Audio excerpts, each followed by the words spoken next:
to see whether we can create special funds so we can have internally regenerated funds for able to use for children welfare, and also fast track some of the laws. For example, Kenya has been identified as a country that is heavily involved in child trafficking.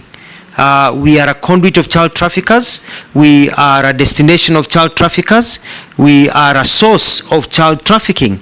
And it is also because we have failed, and I'll be bringing through cabinet, I think it's already there, through the, if I'm appointed through the Mheshimiwa Ishungwa, the passage of us to get into the Hague Convention for the protection of child, trafficking. Because if countries like Somalia can sign child trafficking in the Hague, and Tanzania and Uganda and others, and we have failed to do so, it makes us look like we really support trafficking of children across the world.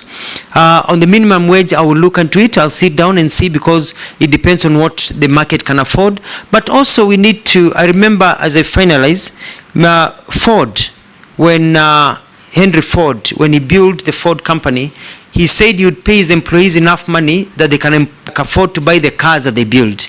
We need to be a culture where we can pay people enough money to enable them to be able to live decent lives according to what the market can also afford. So it's a discussion with the employers, because we don't also want to destroy the good enabling environment for work, but it is important.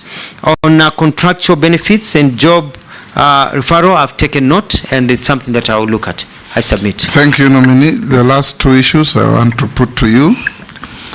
On the issue, as a follow-up to Honorable Mishi's issue about Saudi Arabia. Yes. What you probably will need to do is check out on a country like Philippines. It is the largest exporter of non-professional workers in the world. Anywhere you go in big hotels, you'll find Filipino workers, happy, decent. Find out what mechanisms and legal regime they operate between Philippines and the countries they work.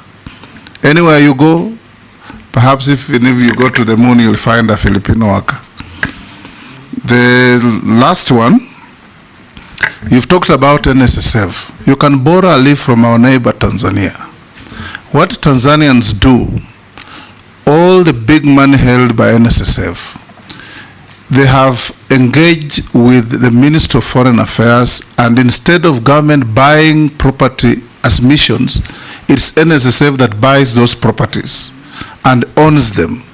So the government then pays NSSF rent at source.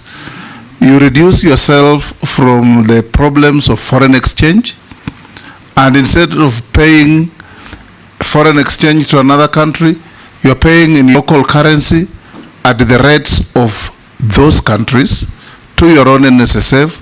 So even the rate of return on the investment is excellent. You may consider engaging NSSF to do that. I'll end there, and after we finish, you will see our secretariat.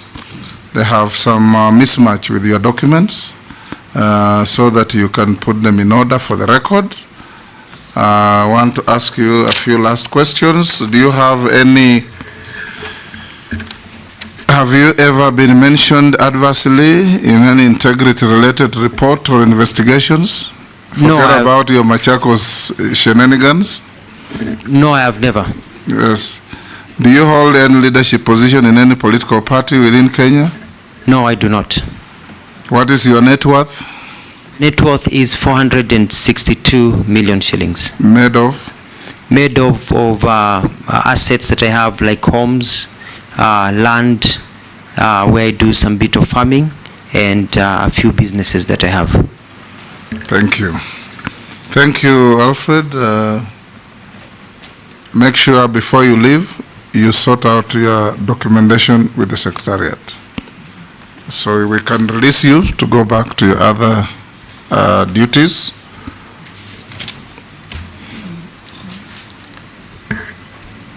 And thank you. Yes, pardon?